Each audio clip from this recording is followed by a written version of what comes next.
Now, CBS 4 weather with Chief Meteorologist Craig Setzer. So I've been talking with Ted quite frequently the last couple of days there. He texted me and said, guess where I am? And I said, are you there? And he said, yeah. So I've been giving him kind of, the things to do. First, if you can, get out. But if you're not going to be able to get out, then, of course, you don't want to be on the ground level floor there. And you want to stay away from hotel windows because sometimes those have a tendency to blow in. So the worst of it's going to be there. We're near Ted's location later tonight and tomorrow morning before it moves quickly out.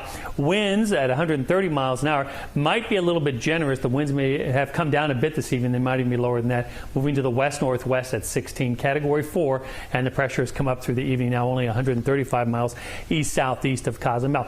So here is the latest warnings, and you can see the warnings now for much of the Yucatan Peninsula. There, hurricane watches will go up for the northern Gulf Coast. That's going to happen during the day tomorrow. Here's the threat cone, and there's our 8 a.m. position tomorrow. So crossing right over this very, very densely populated resort communities there along the northeast Yucatan, and then it's into the Gulf where it slowly begins to turn to the north and then northeast. Conditions are favorable throughout the Gulf, low wind shear, warm water temperatures, and unfortunately the folks in Louisiana are dealing with the threat of another hurricane and probably the likelihood that somebody is going to be dealing with this hurricane. And as it comes out of the Caribbean there into the Gulf, it's likely going to expand in size as well. So pushing a lot of water, a big wind threat, just a big, big mess headed for the northern Gulf. And that's late in the week. That's the Friday 8 p.m. position right there. Here's the way it's looked this evening. There's the Hurricane Hunter that's been investigating. We get the information from the plane.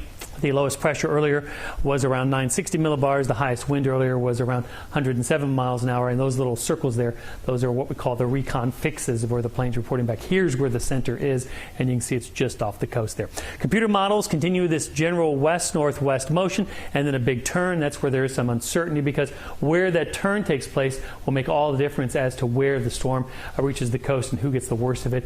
Eastern Texas or Louisiana, or maybe even a little bit farther to the east near Mississippi. Still a little too early to tell on that. Tonight we're looking at some showers moving through, and especially in the lower Keys, and especially over Miami-Dade and Broward, some brief downpours there.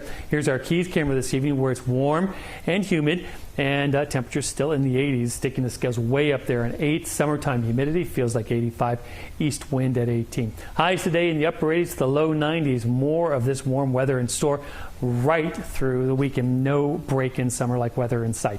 Brief downpours tonight, breezy along the beaches, a low around 80. Tomorrow look for steamy sunshine and still a little bit breezy and some quick showers, especially early in the day. High temperature near 88 degrees. On the water, winds east-southeast at 20. The winds are going to be coming down a little bit in the coming days.